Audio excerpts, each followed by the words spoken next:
entrevista del Telematutino 11, gente importante a tratar temas importantes. Nos acompaña el doctor Trajano Vidal Potentini, presidente de la Fundación Justicia y Transparencia, abogado, académico.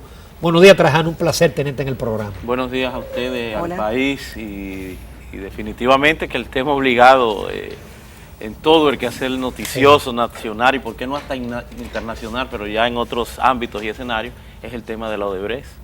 Y por ahí vamos a comenzar, doctor Vidal Potentini. ¿Cuál es tu opinión de cómo se ha manejado el caso por parte del Ministerio Público y las sentencias en el día de ayer? Mira, nosotros hemos valorado su justa dimensión, en su oportunidad, lo que son los aprestos de la Procuraduría General de la República en ocasión de desarrollar lo que es el eventual encartamiento de quienes están pues involucrados en el tema de la Odebrecht. Y decíamos que en un momento que el procurador incluso había desbordado las propias expectativas que teníamos nosotros como población en la instrumentación inicial del expediente, toda vez que el mismo tiene en su haber unos 8 tipos penales, todos de mucha gravedad.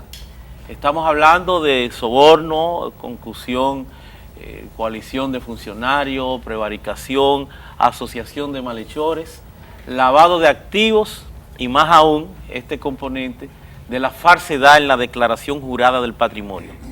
Todos orientados, no hay duda, que a plantearse en la República Dominicana un nuevo escenario, amén también del fortalecimiento, la ampliación punitiva de lo que es la ley de lavado de activos. Estamos hablando de un expediente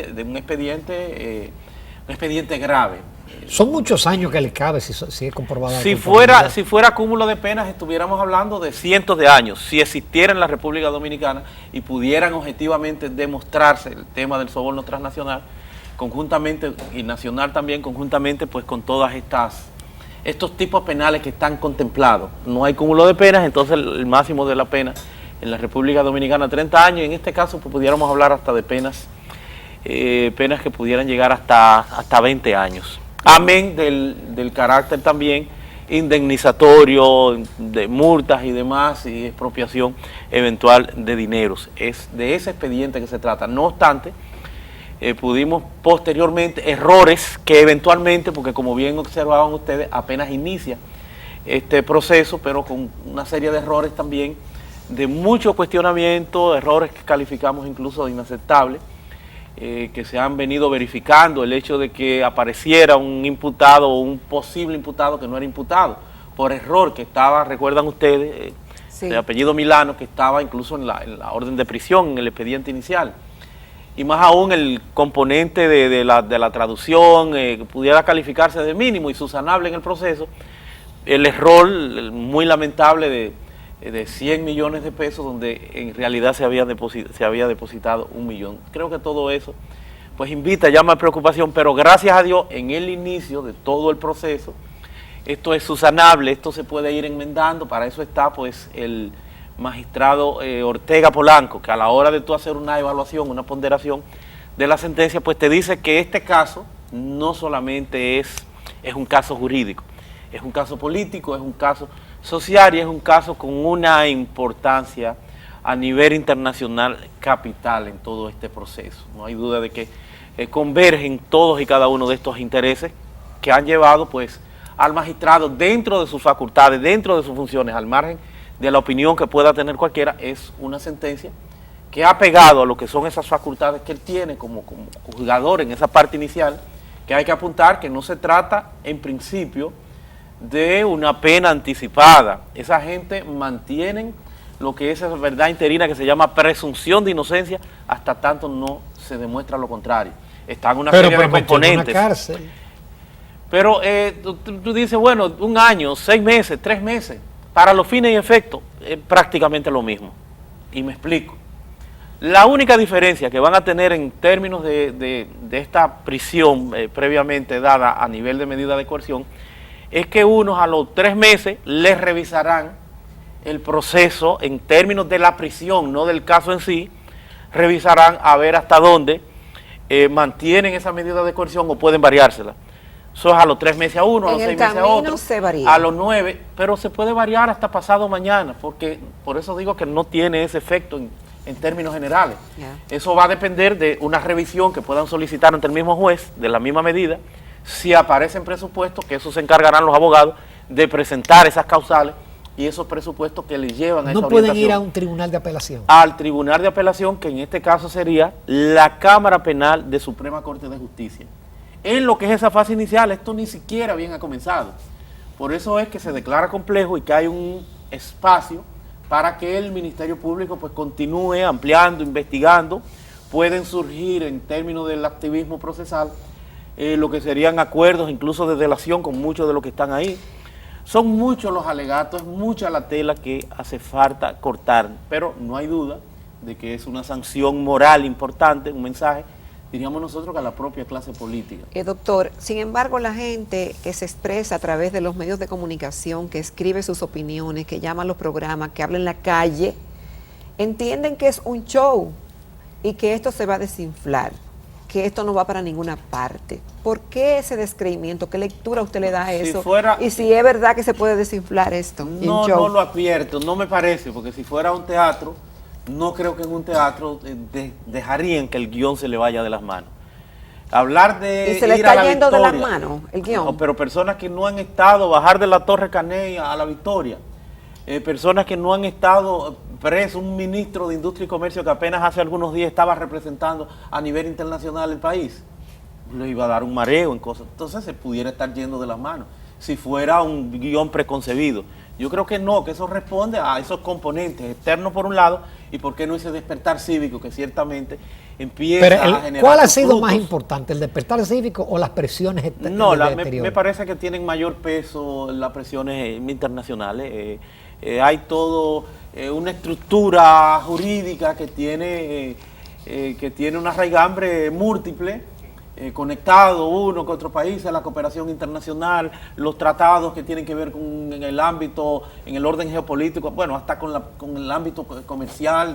Hay una serie de intereses que convergen en todo esto, que gracias a Dios pues plantean la necesidad de que haya consecuencias y de que se pueda pues esta estructura lamentable que lastima a la República Dominicana pues se pueda ir desterrando. Doctor, el tema del arraigo, que hemos visto a muchos juristas diciendo que muchos de los imputados son personas que tienen arraigo, que tienen domicilio conocido, que tienen propiedades e intereses en la República Dominicana. Y hablábamos de ese tema en nuestros comentarios. El arraigo tiene que ver con lo económico. Básicamente, es decir, un pobre no tiene arraigo. Evidentemente que sí, para eso está lamentablemente concebido esta visión del Código Procesal Penal. En términos objetivos, ese es el arraigo. Ese vínculo de bienes, de familia, que te ubican en un lugar determinado. Pero además también hoy por hoy el evadirse se hace también más complicado. Estamos hablando de una cooperación, una colaboración internacional. Ahora el arraigo es parte fundamental en esa ponderación, en esa evaluación que está llamada a ser el juzgador, pero no es lo único, hay también daño social. Pudiera él en términos de su discrecionalidad hacer el ejercicio que hizo. Él pudiera decir, bueno, otro de los componentes es la posibilidad de que estando fuera pueda sabotear lo que es el proceso en sí, la obstrucción posterior de la propia justicia. Sí, contaminación entonces, de la prueba. Efectivamente, entonces no es solamente el arraigo, pero ese es el arraigo. Pero entonces, ¿por qué a dos los mandan a su casa? Por razones de salud. De hecho, nosotros hace algunos días hicimos ese planteamiento en el caso concreto y particular de esas dos personas. Porque esto no es una pena anticipada, esa gente está imbuido de esa verdad interina que como principio de derecho constitucional se llama presunción de inocencia. Perfectamente pudieron haber estado afuera. Ahora es una valoración, eso es una ponderación en este contexto del juez que entendió dentro de sus facultades que debían, por la gravedad del tema, pues contemplarse esto. Yo creo que hay personas, por ejemplo, yo conozco a Máximo de Olio. Es una persona que yo no le puedo atribuir esa capacidad económica, esa fortuna. Somos incluso del mismo pueblo y hay muchos que te pudieran cuestionar, pero ahí hay posiblemente la prescripción en el caso de ser el delito de muchos de los que están ahí. Son muchas las cosas que podrán cuestionarse, pero es una sentencia conforme a derecho. ¿Por qué mandar a uno a la Victoria y los otros a Najayo? no sabemos si es un componente posiblemente de mensaje, hasta de quiebra, porque de quiebra de lo que es la voluntad del señor Rondón, que no hay duda es la pieza fundamental, es la pieza clave en este componente. A nosotros no nos preocupa el tema de que necesariamente vaya a la victoria, porque creo que es una persona que debe preservarse por encima de todo. ¿Y en la victoria corre peligro? Más que en cualquier otra. Creo que hay menos condiciones y menos posibilidades en la victoria. ¿Por qué? Por el hacinamiento, por la sobrepoblación. La victoria como cárcel, conjuntamente con el 15 de Azo, Hace son tiempo las peores cárceles. debió cerrarse. Sí, porque eso estuvo concebido inicialmente para una cantidad de cosas que hoy tiene que cuatriplicarla, sino quintuplicarla en muchas, además de las condiciones, no son las mejores. Trajano, tú decías que algunos de ellos pueden negociar. ¿Existe la figura de la negociación en la justicia dominicana? Sí. Los acuerdos, bueno, vemos el mismo acuerdo que desde fuera pues se planteara para la colaboración, la conexión de Brasil con República Dominicana, en dar estos datos que no hay duda, tendrán que ser cotejados, tendrán que ser verificados. O sea, no necesariamente todo el que esté en ese listado y lo que eventualmente tendrán que ir surgiendo, porque la República Dominicana, yo lo he dicho... Perdón, eso es un buen punto, Trajano, porque Vasconcelos haya dicho, fulano recibió, ¿eso es suficiente para un juez condene? No es suficiente, eso hay que cotejarlo en términos objetivos, con otros elementos probatorios que real y efectivamente den como respuesta, den como resultado el que hubo esa conexión. Pero en esta oportunidad el juez no está en condiciones de ponderar, de evaluar. No va al fondo. No va al fondo. Por eso digo, esto apenas es el inicio. Esto yo estimo que pudiera durar 4, 5 años, porque el denominado privilegio de jurisdicción privilegiada que arrastra al resto de los que están ahí, en el fondo no está el privilegio, porque eso es lo que te lleva a que con un solo tablazo en instancia única conozcan tu expediente y posiblemente tú tengas menos posibilidades. Todos van a la Suprema Corte de Justicia. Todos. Y va a ser un juicio así de todos. De todos, que es un tema a cuestionar, porque no por un tema de economía procesal no se segmentó, no se dividió por espacio, y así pudieron haber estado algunos fuera de esa jurisdicción privilegiada. Pero eso será un maratón. Bueno, ese es pero es un caso complejo, es un caso que ellos han decidido integrarlo, amén de la eventualidad o posibilidad de que esto vaya también al Tribunal Constitucional por los componentes constitucionales que en razón del debido proceso de ley se vayan registrando a lo largo y ancho del proceso. Vamos a una breve pausa. Qué interesante esta conversación, qué mucho estamos aprendiendo. Quédense con nosotros, en unos minutos volvemos con el doctor Trajano Vidal Potentini.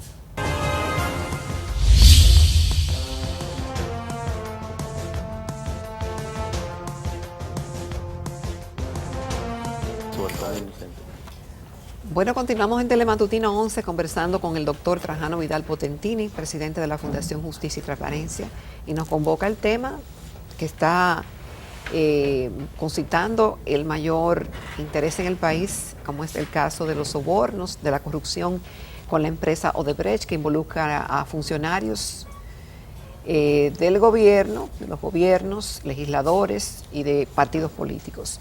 Doctor, el tema de los legisladores y de la inmunidad parlamentaria. Una pregunta es, ¿hasta cuánto esto lo exime de que se haga justicia en esos casos? Si es una limitante que sean legisladores, si ellos pueden renunciar a esa inmunidad, ¿qué pasa si no se la da el Congreso, no lo desafora? Todas esas cosas. Mira, lo primero que hay que destacar es que inmunidad parlamentaria en modo alguno es sinónimo de impunidad. No es. No es que estos legisladores estén marginados de lo que es el control jurisdiccional, de lo que es el juzgamiento penal. Pero le da un privilegio. Evidentemente que sí, pero no es un privilegio ni siquiera a ellos. Es la protección de la función legislativa. Eso es lo que se busca, porque estamos hablando de personas que tienen un segmento de una población que le ha depositado un voto y que están en el Congreso para legislar en beneficio de esa población. Entonces lo que le garantiza es eso, que en el proceso de lo que son las legislaturas ordinarias o extraordinarias que pudieran derivarse de 150 días, una empezando el 27 de febrero y otra el 16 de agosto, en el caso de la que está ahora mismo en curso, pues concluiría el 27 de julio. En ese lazo, en ese proceso, de función legislativa no pueden ser detenidos, no así juzgados, con todos los requerimientos y con todo el seguimiento que impone o implican las leyes. Es decir, no se pueden apresar. Lo que no se pueden es apresar. Recuerdan ustedes, y me parece que está todavía como diputado, el diputado de La Vega, el de los chinitos. el de los chinos, Cada vez gana con más votos. que incluso fue condenado siendo diputado, condenado en ese proceso, en ese seguimiento que encarnó por el tema de trata de blancas. Estuvo el componente norteamericano, ¿verdad?, que tiene un aspecto pues delicado, este delito con una protección incluso a nivel internacional, y cada vez que se abría la legislatura, él se incorporaba a su legislatura y después que terminaba iba él mismo a trancarse, a dar cumplimiento y seguimiento a su condena, y así purgó la misma. Entonces vimos ahí cómo pues el juez incluso hasta dictó que pudiera ser esa parte objeto de estudio, de análisis, porque tú dices, bueno, fianza, la prestación de una garantía económica, como medida de coerción, tú me dices, bueno, que lo buscaron ellos, porque ellos fueron y se incorporaron voluntariamente al procedimiento. Y entonces vimos ahí como el juez hasta una fianza de 5 millones de pesos. ¿Eso lo eximen de que en el futuro puedan ser privados de la libertad, puedan ser hechos presos? Es claro que sí, el incumplimiento de la propia, pero en el futuro fuera de la legislatura. Incluso yo me voy más lejos, yo digo que el juez pudo haber hasta dictado medida de coerción consistente en privación de libertad en contra de ellos. Lo que no podía era ejecutarse esto en el momento, hasta tanto tuviera esa protección que le brinda esa función legislativa a nivel de inmunidad parlamentaria. O sea, el 27 lo esperaban, concluyó y tenía entonces que ejecutarse el tema de la prisión preventiva.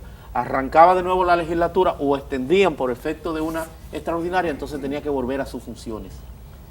Entonces ellos mismos pues fueron y se integraron, que pudieron haber tal vez mandado una carta, pero saben ustedes pues el proceso, el componente político, la inocencia y todo lo que a nivel mediático pues se estila en toda esta mecánica. Doctor, ¿hay manipulación política deliberada en este caso?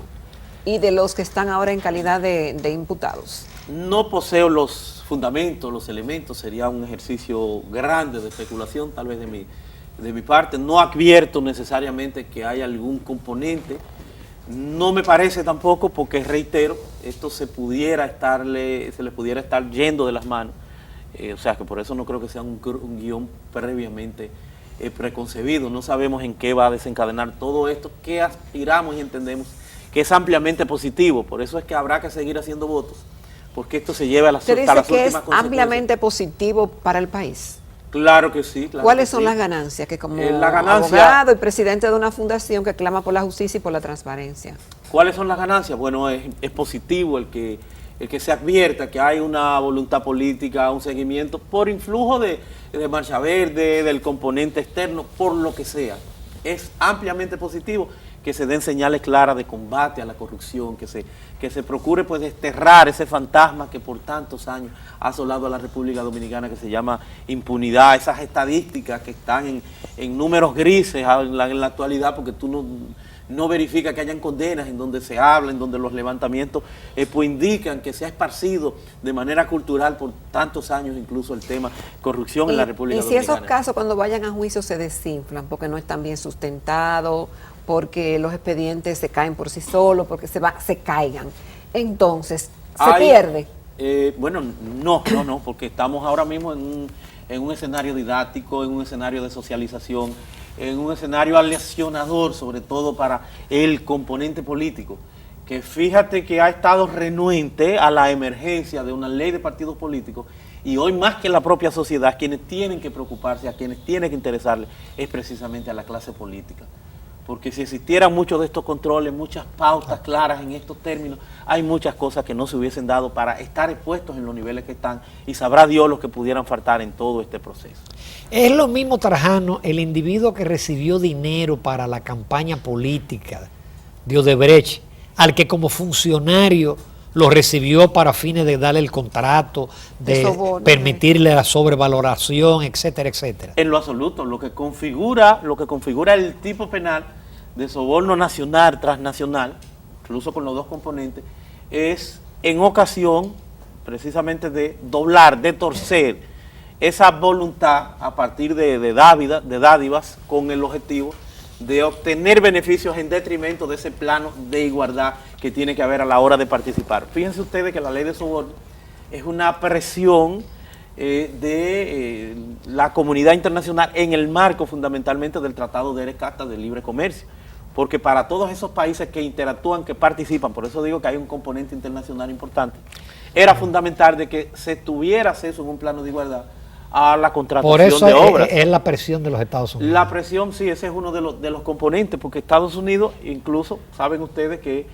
fue el primero en hacer el trato, el acuerdo de delación premiada, que no le entregan, porque eso está sujeto a la clasificación, desclasificación, a la protección de ese acuerdo, en función de sus intereses. Estados Unidos no entrega sus informaciones, sino que eso está clasificado por un tiempo y le corresponde a ellos una multa importante, una indemnización que lograron de Odebrecht. Odebrecht está terminando, está concluyendo allá algunas responsabilidades, pero todo esto supervisado y con un seguimiento estricto. Doctor, pero si también se usara dinero de fuera, de una compañía internacional, que algunos entienden que está prohibido, es decir, que una persona o compañía internacional aporte para una campaña interna de un país, en este caso la República Dominicana, y con eso en cierta forma se pudieran haber torcido voluntades también. Y entonces es reprochable moralmente el tema de el financiamiento de las campañas en cualquier parte del mundo.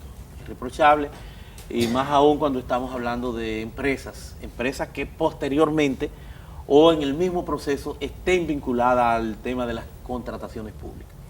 Desde luego hace falta en el país, y ahí tú puedes observar lo que ha sido esa renuencia por casi 17 años que tiene nuestra clase política de que haya una ley de partidos políticos que hoy pudo haber perfectamente ayudado para que muchas de estas prácticas no se profundizaran, y está la clase política hoy sentada en el ojo del huracán. Por eso es un tema que llama a una reflexión, invita a una reflexión profunda a la clase política. Este tema que pudiera eventualmente pues hasta desplazar, está sentida la clase política en esto que pudiera ser un tsunami. Es apenas el inicio de un proceso que no sabemos, es una caja de Pandora que se ha destapado.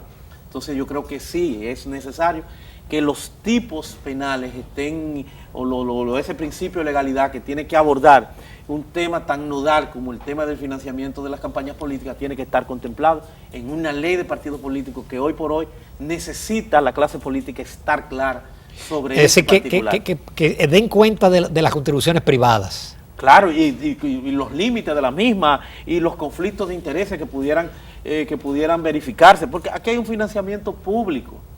Entonces, ¿hasta dónde es tan necesario, de manera abierta, sin límites, sin criterios, atendible conforme una ley, el que haya pues este desbordante apoyo de personas que en alguna forma pues tienen vínculo, pudieran tenerlo? Una ley también de lobby. O sea, hasta dónde el tema de las comisiones, de las gestiones o diligencias que pueden hacerse frente a un Estado para la consecución de alguna obra o de cualquier situación en particular, una ley. Todo eso se estila afuera, pero eso está arreglado. Pues dice, bueno, Rondón, 92 millones de dólares. Dice Rondón, bueno, que le deben hasta 12 al momento. Y dice que son de sus comisiones. Y al momento, aunque ya ha planteado que el pleito apenas inicia y que él tiene un año en la costilla, como una especie tal vez de metamensaje. Vamos a ver en qué desemboca todo esto, pero esto es positivo para la democracia. Nosotros hablábamos en el comentario el tema de los Estados Unidos, donde al igual que en Brasil existe la figura del impeachment. Varios presidentes norteamericanos han pasado por eso, lo vimos en Brasil con Dilma Rousseff, y es posible que Temer, el presidente, pase por eso. ¿Existe esa figura en la Constitución Dominicana? Aquí lo que nosotros tenemos es el juicio político, que definitivamente pues le hace falta desarrollo legislativo, aun cuando ya algunos precedentes. La Constitución en la actualidad pues es una mayoría calificada de los diputados que en principio plantea la acusación, para que eventualmente el Senado de la República pues sea el que tenga a su vez pues la consideración, incluso con la inhabilitación por unos 10 años, eventualmente de una especie de degradación cívica como pena también accesoria, para que no puedan pues participar en el tema político ni el acceso a cargos públicos y vimos en una oportunidad la Cámara de Cuentas que solamente pues destituyó a uno vía juicio político hace ya varios años, me parece en el 2010, si más bien no recuerdo, y los demás pues no se sometieron al juicio político, sino que prefirieron renunciar. El juicio político debe ser, al más alto nivel político, debe ser el componente de una situación grave, de un señalamiento fundado, de una especie de consenso, porque tiene una serie de elementos que pudieran resultar perturbadores, como es la propia acusación que implica, en términos políticos, la suspensión del funcionario que es objeto de juicio político, y estamos hablando del presidente de la República. Entonces eso puede ser perturbador para un país que no tiene necesariamente, que no hay esos niveles de señalamiento comprobado en lo que es el Ejecutivo y con un vacío legal como el existente con el tema del financiamiento de campañas políticas que, reiteramos, es reprochable moralmente. Doctor, este caso ha sido declarado culpable o calificado complejo. ¿Qué quiere decir eso?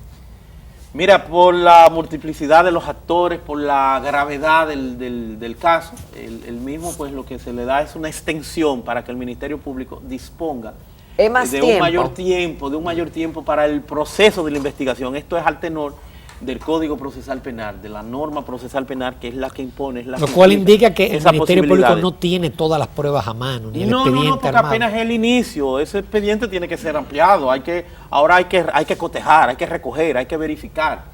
Por eso se habla de imputación objetiva y que todo esto esté en consonancia con un esquema probatorio que esté sustentado en la legitimidad, en la legalidad, la obtención de esas pruebas.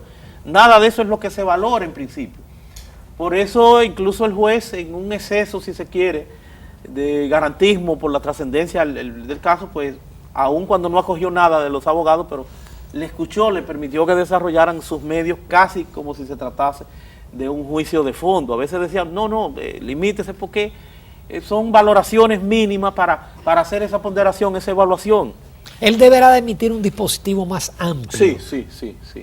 Tiene que dar una sentencia, aspiramos que ya la semana próxima lo esté haciendo, una sentencia motivada para ver cuáles son los sustentos, cuáles son las explicaciones. Ese es un deber incluso constitucional, que pudiera generar una falta de motivación, pues la anulación de las mismas. Eso hay que explicar ahora en una sentencia más extensa, apenas lo que ha dado es el dispositivo, de cuáles son los fundamentos, cuál es el razonamiento que lo ha llevado a esa conclusión. El juez ahora tiene que trancarse, sentarse a desarrollar todos esos aspectos sobre los cuales pues ya tendrá su convicción y habrá ido tomando notas. Muchísimas gracias, doctor Trajano Vidal Potentini, por esta cátedra que usted nos ha dado de este caso Odebrecht, que nos mantiene ocupados a nosotros y a todo el país. Muchísimas gracias. Okay. Nos vamos a comerciales, amables televidentes, a la recta final del Telematutino 11.